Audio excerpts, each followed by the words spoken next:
My name is Harold, and I use the T-EPS. I am the Director of Commerce for the City of Philadelphia. Prior to that, I was CEO of PRWT Service. My duty is to introduce the speaker. So when I was President and CEO of PRWT, I had the wherewithal to have discretionary dollars at my disposal and met this woman out of Chicago who quit her job to go on this national campaign to be the chief advocate about buying from black businesses. Now, I've known Maggie now, it's probably 5 or 6 years, somewhere around that length of time, and I do not know anybody else, none whatsoever, who is more passionate about the subject. Baby Earl would be in the same category, okay? But there are a few people, but tonight it's about Maggie, who is from Chicago, about their commitment to this agenda. Now, she wrote a book, and she'll talk more about that and what she learned about what we do and what we don't do. But let me say this about Maggie. She walks the talk. And if we were to follow her lead, we could create a lot of jobs and improve our neighborhoods. But let me close by saying the following, because she's doing it. This is not work for the light of heart, okay? And this is not a sprint. This is a marathon. It took us decades to get to this plight, and it's going to take us a couple of decades to resolve it. But we'll do it one day at a time, and it starts with how we choose to spend our money. And there's no better champion to talk about what we need to do and how we need to do it, and what she learned when she led this initiative through her research and her book. And I would like to introduce you and reintroduce to others an outstanding, phenomenal woman, Maggie Anderson. I'm Maggie Anderson, and yes, like the invitation said, my family took a stand to completely live off black businesses, support black professionals, and buy black-made products for an entire year. Here are some highlights from that year. We spent or otherwise invested $94,000 with black-owned businesses that we would not have otherwise. Over 90% of our spending went directly into poor, underserved black areas. We went without. We were disappointed by the number of markets and industries where we still suffer from a complete lack of representation. We're disheartened by our own people's lack of pride and solidarity. Our hearts ached seeing up close what black people, our people, have to go through in these retail and food deserts. Can't get a decent piece of fish or a banana. Forced to settle for inferior goods and services doled out from under bulletproof glass from people who won't live with us, sometimes don't even hire us, but use our money to send their kids to college. We lived and breathed the racial divides that still exist in this economy, the racist exploitation of black neighborhoods and the raiding of black wealth, the systematic neglect and subjugation of black-owned businesses. We lived and exposed the discrimination and the unfair challenges our black-owned businesses face. All of it was so daunting, so depressing, devastating, really. But what could one couple do about all of that?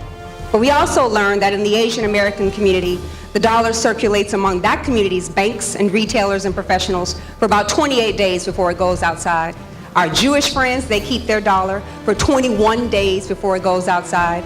Our other ethnic Europeans, say your Italians, Jewish people, Polish people, Greeks, they keep their dollar for about 15 to 17 days. Our Hispanic brothers and sisters, a week. We keep our dollar for 6 hours. In the black community, the dollar lives for 6 hours. That's a really sad fact, and that fact has devastating impacts. And that's a fact that we can do something about. So the good news is we can do something about that fact. We can control where our money goes and how long it stays in our community. If we were to increase our spending from the 2 to 3% where it is now, which is pathetic and embarrassing, to just 10%, y'all don't have to do what I did. 10% of your spending, we could create 1 million new jobs. And now, I'm after the 1 million jobs. I want those 1 million jobs. My mission is not Black America versus white America. I envision an America with all kinds of people going to our grocery stores, going to our hotels, finding and loving our products on the shelves at the mass retailers, depending on our professionals, and coming to us for culturally relevant products in our community, banking with us, staying at our hotels like we do everyone else. That's the America that I'm fighting for. And we believe that Maggie's List can change the world.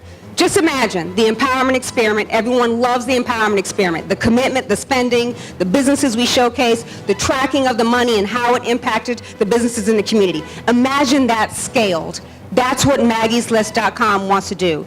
Maggie's List mission is to help everyday consumers find the businesses and live the life that I live. Black-owned banks, local black-owned businesses, your dry cleaners, your daycares, your car washes, coffee shops, stuff that you don't think about.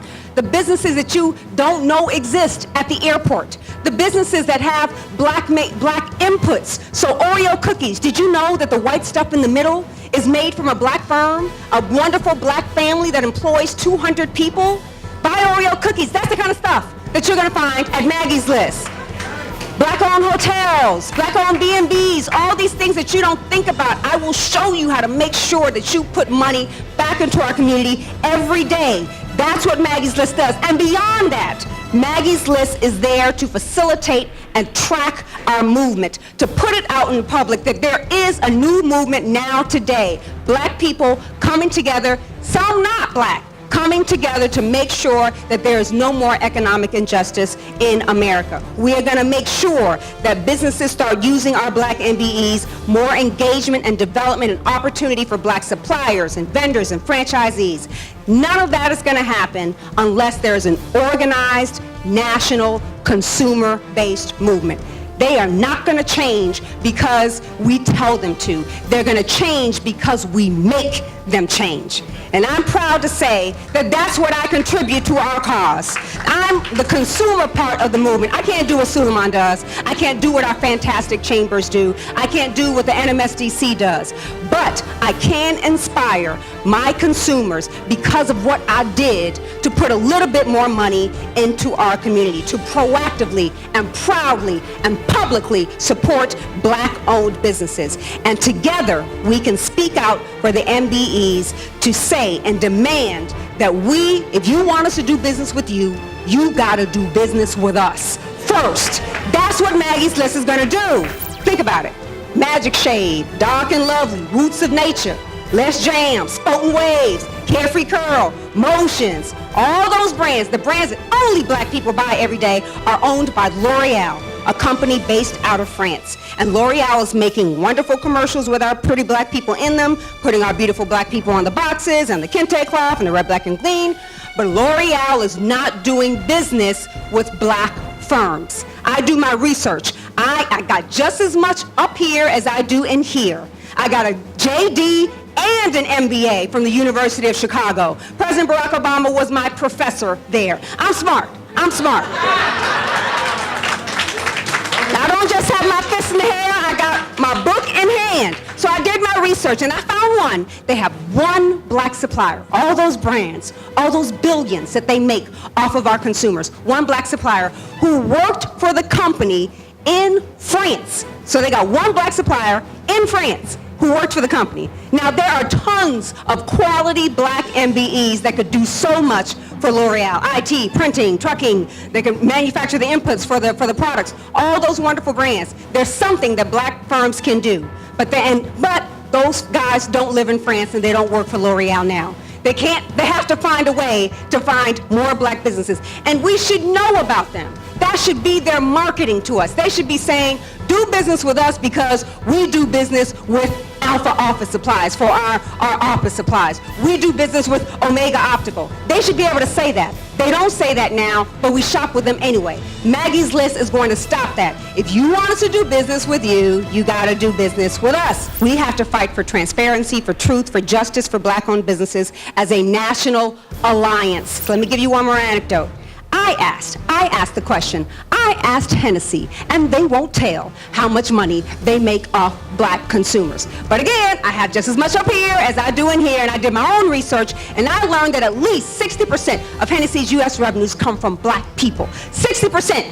Then, after I exposed that truth, Wall Street Journal followed up with their own research, and they put it at above 80%.